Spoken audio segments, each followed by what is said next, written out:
All right. Hello, everyone. Welcome to lesson 19 of Calculus 1. Today, we're going to be talking about linear approximation and differentials. So far, when we've been learning about derivatives, one task that we've often assigned you in homeworks and also practice problems in the lecture is we've asked you to find the tangent line to a particular function at a given point or x value. Now, why have we been asking you to do that? Well, one reason is you could practice finding derivatives because you need to know the derivative of a function to find that. But another reason we're going to be learning about today, actually, we're going to be seeing that you can actually use tangent lines to approximate values of functions at different points.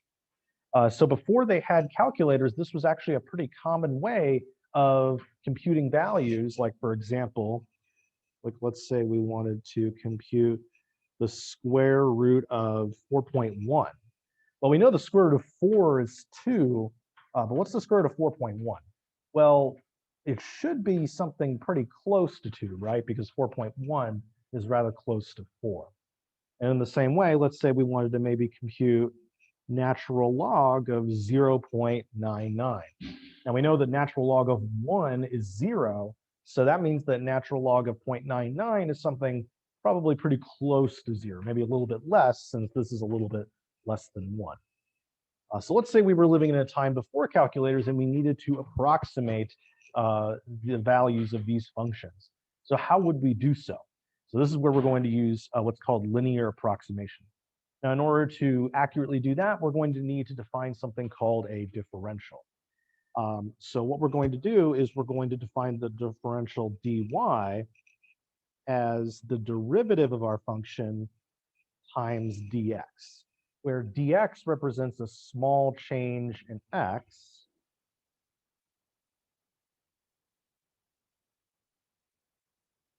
and then the corresponding small change in y will depend on the derivative or the rate of change of our function.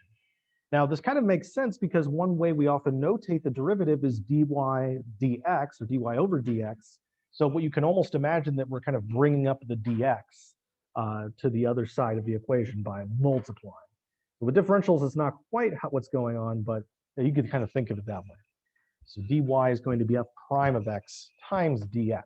And we could plug in any value we want for dx, but it's going to work best with small values or small changes in dx. Okay, now this is going to be an approximation. So dy won't be our actual change in our function here. If we have y equals f of x, it'll only be an approximate change. So to represent the actual change, we'll use delta y. So this will be the actual change in y. And we're going to have delta x, but this is actually going to be the same as dx. And this will be actual change in x. Now, delta y won't necessarily be the same as dy, but delta x will always be dx. And reason being is that we need to have the same change in x to accurately compare delta y and dy here. So these two will always be the same. Okay, well, let's draw a picture to show what's happening with this. So let's say, for example, we have a point x, f of x here, which is y. And the function that we're looking at, maybe it does something like this here. And we want to see what happens to the function after delta x. And by the way, delta x can be negative. So we could also be moving to the left here, but I'm just going to use a positive example, but it will work the same way for negatives.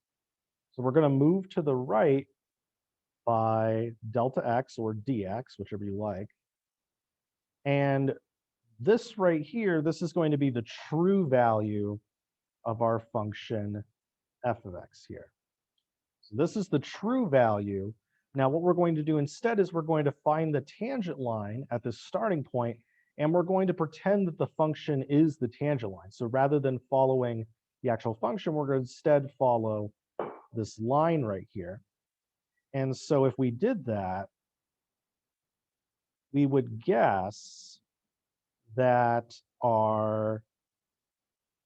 value for our function here would be f of x plus f prime of x dx right here.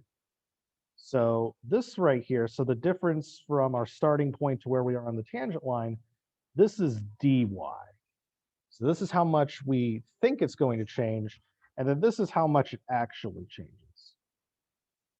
So what we're going to be seeing here in this lesson is that the closer we are to where we found the tangent line, the more accurate our approximation will be. Now you can see that following the tangent line, like for example, only to here, there's very little difference between the tangent line's value and the actual function value. But if we keep going on, we keep going further and further from the tangent line, it's more likely that our error, or the difference between these two, is going to end up being larger. So usually when we do approximations, we want to find our tangent line close to where we want to make our approximation here. All right. So now let's review here. So we need to find this tangent line here. So how do we find the tangent line? Well, the tangent line equation is y minus f of a is f prime of a times x minus a, where a is where we found the tangent line. So this point right here, this would be our a for this picture.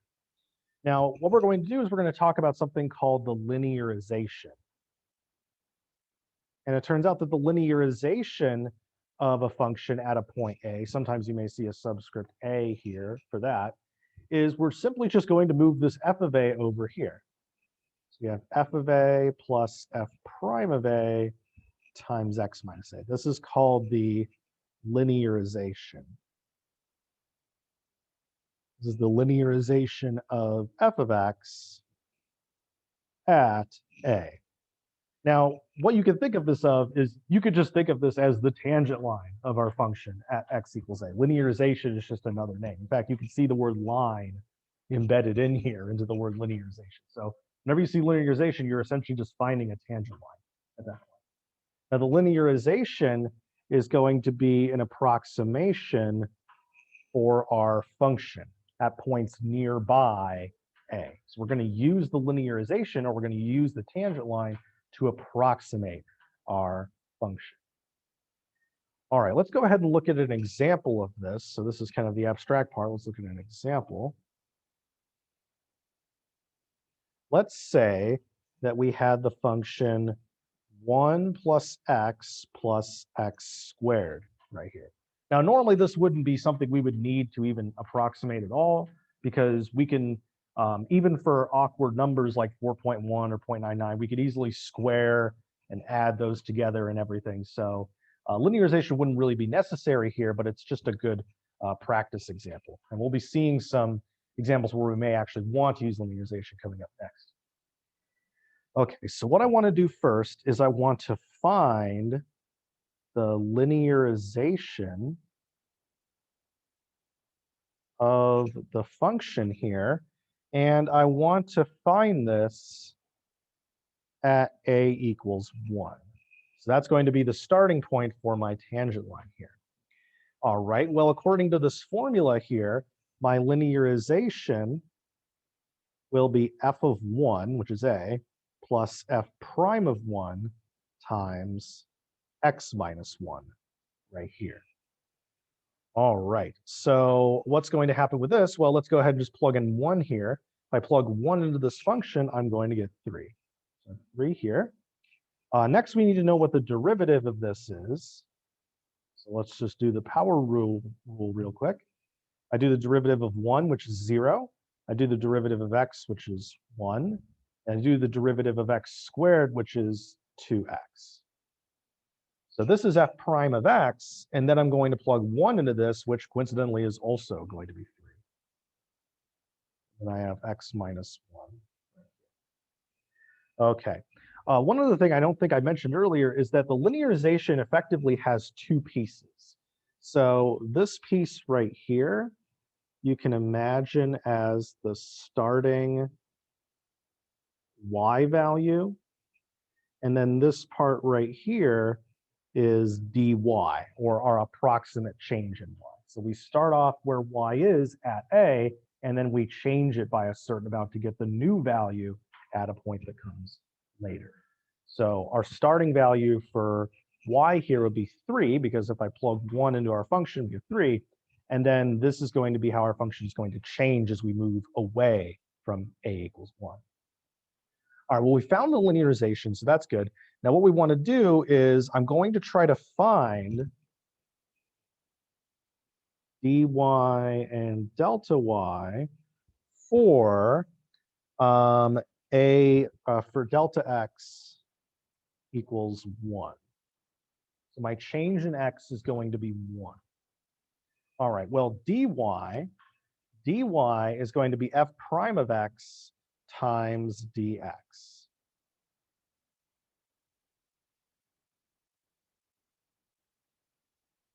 Okay, so and when I say x, it's always going to be at the starting value here. So we have f prime of 1, and then our dx, or delta x, is also 1.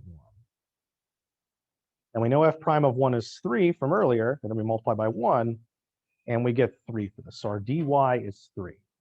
Now, how do we figure out delta y? This is going to be the actual change in y as x moves from 1 to 1 further down, or 2.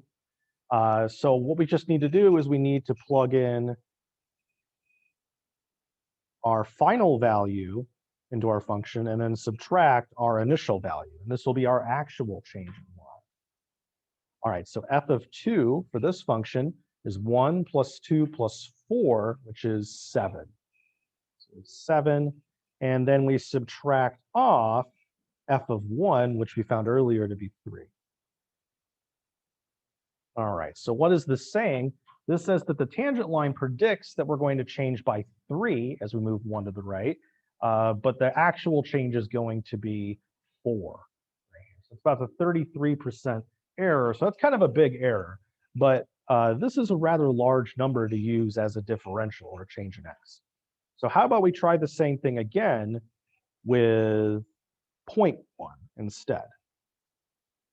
So find dy and delta y, or delta x or dx being 0.1. So now we're going to be a lot closer to the starting value for our tangent line. So this will give us a more accurate result, at least in theory. So let's see, dy, that will be f prime of 1 times dx, which is 0.1 now. Well, let's see, f prime of 1, again, was 3. So if we multiply by 0.1, we end up with 0.3. And it makes sense that this is going to be a lot smaller than this answer because our x has changed, or our input has changed by a much smaller amount. So that means our output will probably change by a smaller amount as well. All right, now let's compute delta y. So if we only move by 0.1 from 1, we have f of 1.1 minus f of 1. All right, let's see here. So we have 1 plus 1.1 plus 1.1 squared. That's f of 1.1 minus 3. All right, let's see. 1.1 squared is 1.21. And then we add that to these. So we end up getting 3.31 minus 3 is 0.31. So as you can see, as we move closer to the tangent line, we predict a change of 0.3, and the actual change is 0.31. So rather than having a difference of 1, we instead have a difference of 0.01 for this. Even though we've only moved 1 decimal point closer, we actually get 2 decimal points worth of accuracy here. So this is what I'm saying, and this is kind of the moral of this problem here. The closer to the tangent line, closer to the, let me rephrase this. Closer to the place where we found the tangent line, the better the approximation. And the place where we found the tangent line is going to be A. So the closer we are to x equals A, or wherever we found the tangent line, or linearization, the better our approximation will be. Okay, now let's go back to some of the questions that I asked in the beginning of the lecture. Let's say we did want to know what square root of 4.1 or ln of 0.99 is, and we don't have a calculator available. Let's go ahead and see how we could approximate these values here. So for my next example, I'm going to try to compute the square root of 4.1. Now, the way we're going to do this is, this doesn't tell us any a values or what function to use, so we have to come up with that information on our own. So first of all, the thing we're doing here is taking a square root, so that it makes sense for our function to be the square root of x, because that's what we're doing to our number here. Next, we want to select our a value, or where we want to find the tangent line. Now, what we usually want to do for a is we pick the closest x value that we know how to evaluate in the function. So what's a number that's nearby 4.1 that we could easily do the square root of? Well, that number is going to be 4. So for this problem, we're going to select a to be 4 because we know what the square root of 4 is. It's going to be 2. So it's going to be a convenient place to find our linearization. Let's go ahead and find the linearization. That will be f of a plus f prime of a times x minus a. So if we fill in the 4s here, we end up getting this. And now let's go ahead and plug in our particular function. So f of 4, we plug 4 into the square root function and get 2 as expected. Now next we need to find f prime of 4. So we do need to know what the derivative of this is. So viewing the square root function as x to the 1/2, we can bring down the 1/2 as a coefficient and then lower the power by 1 to be negative 1/2, or a square root in the denominator. So our derivative is 1 over 2 root x. And if we plug 4 into here, we have 1 over 2 times root 4, which is a 2. So we'll have 1 over 2 times 2 will be 1/4. So that's where f prime of 4 came from. And then we have x minus 4 right there. All right, so this is our linearization, and in particular, it's our linearization of 4. So what we're going to do now is we're going to use our linearization function as an approximation for the actual value of our function. So our assumption here is that our linearization of 4.1 will be very close to the actual value of our function. So what is L of 4.1? Well, unlike the function value, we can actually easily plug in 4.1 to this as opposed to just the square root.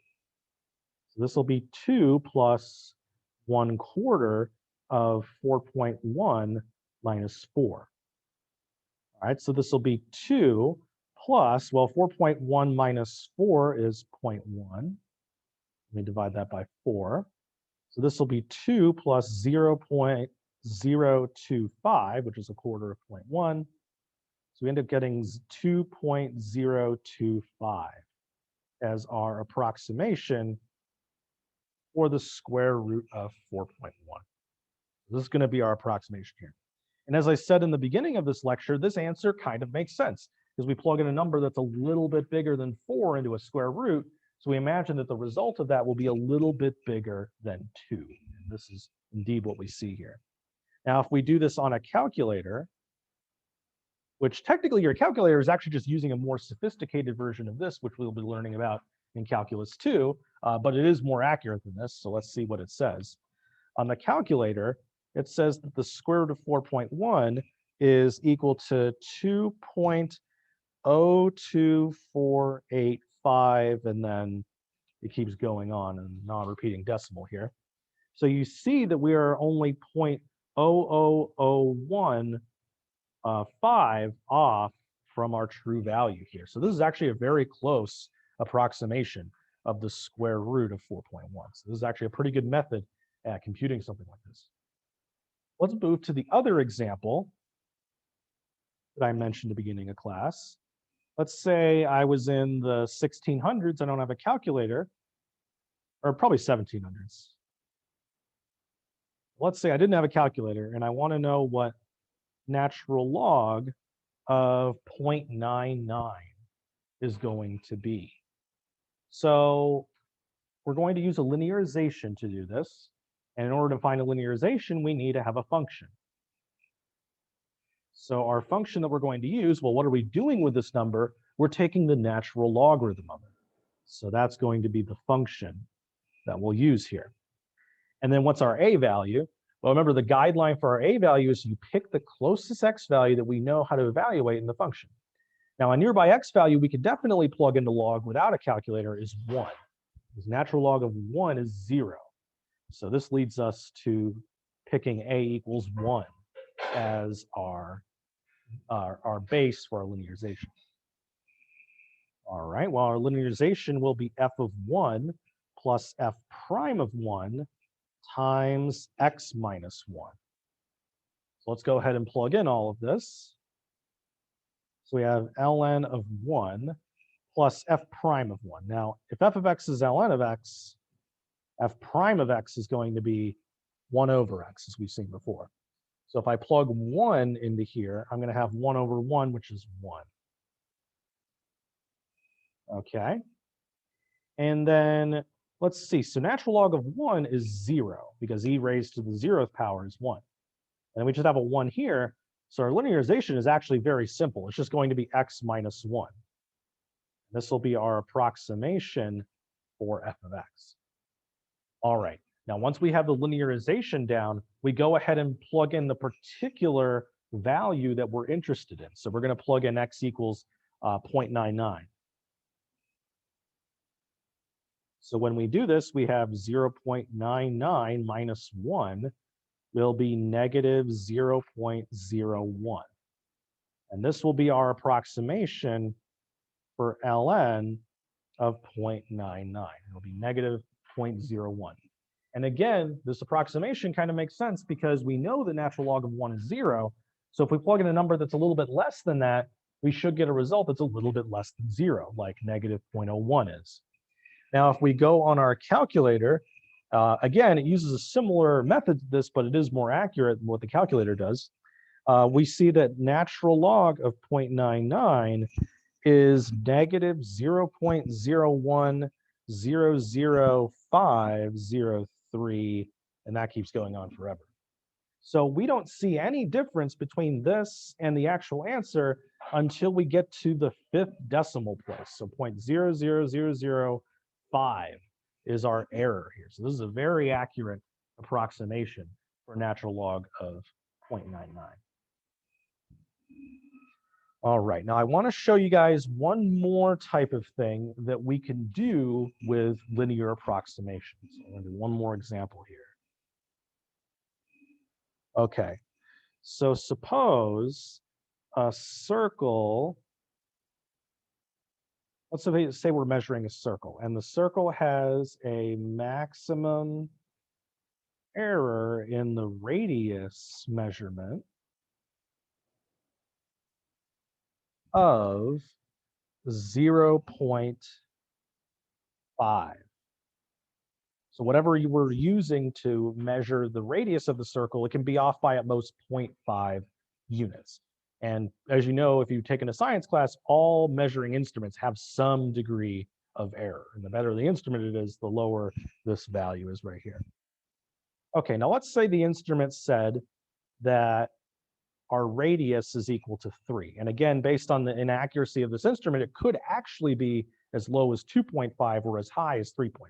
Let's just say the readout was 3. And let's say we wanted to know the maximum possible error in the area measurement. So naturally, if we get an inaccuracy for our radius measurement, then we're also going to get an inaccuracy for our area measurement, because the area of a circle depends on the radius. like so. Area is pi r squared. So what we want to do is we want to figure out the maximum possible error here. Now, just like how dy was f prime of x dx, we can imagine that this area is a function of r, and it is. It's pi r squared, so it's a function involving r. So if we wanted to know dA right here, this would end up being f prime of r dr. So what we would do is we would plug in our maximum possible discrepancy in our radius here, multiply it by whatever this is, and then this would give us the maximum possible discrepancy in what our area is going to be. All right, well, we need to know what f prime of r is for that to work. Pi is a constant and r is the variable, and we have it squared, so we use the power rule. We bring 2 to the front and we lower the power of 2 to be 1. So we have 2 pi r dr. Stick that dr there at the end. All right, now let's go ahead and compute everything here. So we have 2 pi. Now our radius is 3, and then our dr is 0.5.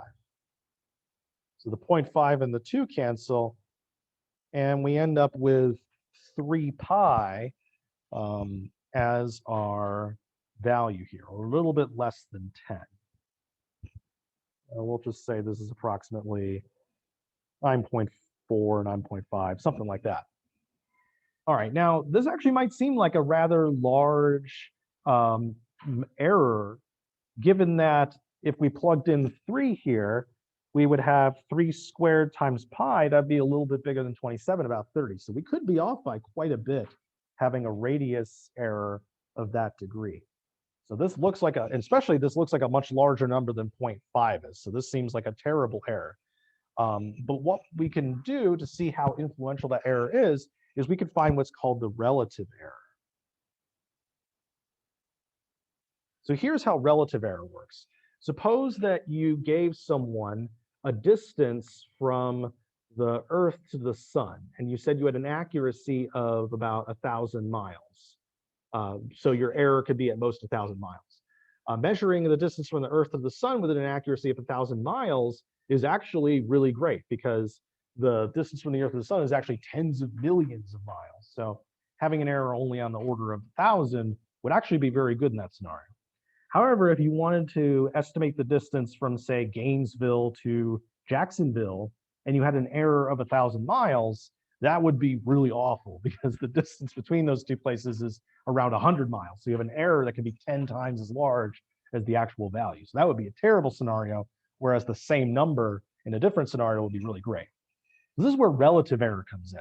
What we do is we take the error that we found and we divide it by the size of the quantity we're looking at. That way, if the error is large and compared to the actual size of what we're looking at, then we know that's actually a significant error. But even if we have a big number here, if this number is also large, we can end up with an error that's not that significant. So this is the whole purpose of relative error. Now for our problem here, dA was 2 pi r dr, and the area of a circle is pi r squared. So what happens is these pi's cancel out, these r's cancel out, and we end up with 2 dr over r as our relative error here. So in our problem, dr was 0.5, and the radius measurement was 3. So we end up with a relative error of 1/3. Now this actually still is kind of large. This is like having a 33% error.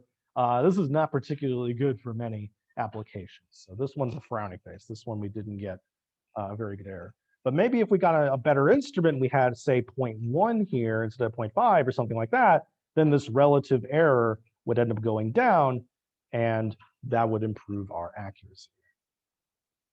All right, that's about it for today's lesson. So I will see you guys in the next video.